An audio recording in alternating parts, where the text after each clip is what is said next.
Students, কেমন আছেন সবাই? আশা করছি অনেক অনেক ভালো আছেন। আজকে আপনাদেরকে আমি বলবো রাইটিং এর ম্যাপের মানে রাইটিং টাস্ক 1 এর ম্যাপের চারটা সেন্টেন্স স্ট্রাকচার।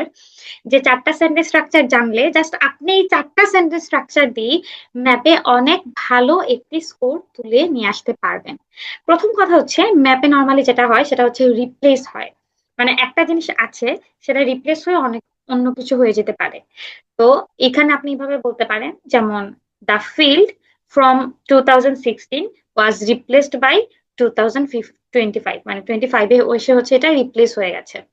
অথবা ফিল্ডটা যদি ধরেন 2016 সালে আছে হচ্ছে ফিল্ড হিসেবে, কিন্তু 2025-এ এসে সেটা বিল্ডিং এ কনভার্ট হয়ে গেছে, আপনি এইভাবে বলতে পারেন the field that existed in 2016 was replaced with a building in 2025।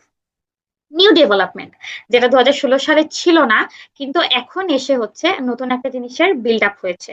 যেমন আপনি বলতে পারেন যে উত্তর দিকে একটি মানে নতুন ক্যাফে হয়েছে, তো আপনি বলতে পারেন cafe was build in the northern area after 9 years. আপনি ওই যে 2025 এসেছে 9 বছর পরে, 16 থেকে, এটাকে 9 ইয়ার্স দিয়ে বলতে পারেন। অথবা এটাও বলতে পারেন by 2025 a cafe had been constructed in the northern part of the area.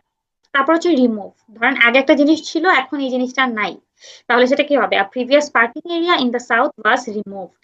অথবা এটাকে এইভাবেও বলা যায়, a parking space that use to be in the southern area was demolished. আরেকটা হচ্ছে আনচেঞ্জড, মানে কোনো চেঞ্জ হয়নি। যেমন হসপিটালটা আগেও ছিল, এখনো আছে। The hospital in the north western corner remained unchanged. অথবা এভাবে বলা যায় the hospital located in the west corner stayed the same throughout the years. তো এই চারটা সেন্টেন্স স্ট্রাকচার দিয়ে আপনারা খুব ইজিলি হচ্ছে ম্যাপে পুরাটাতে একটা ভালো স্কোর তুলে নিয়ে আসতে পারেন।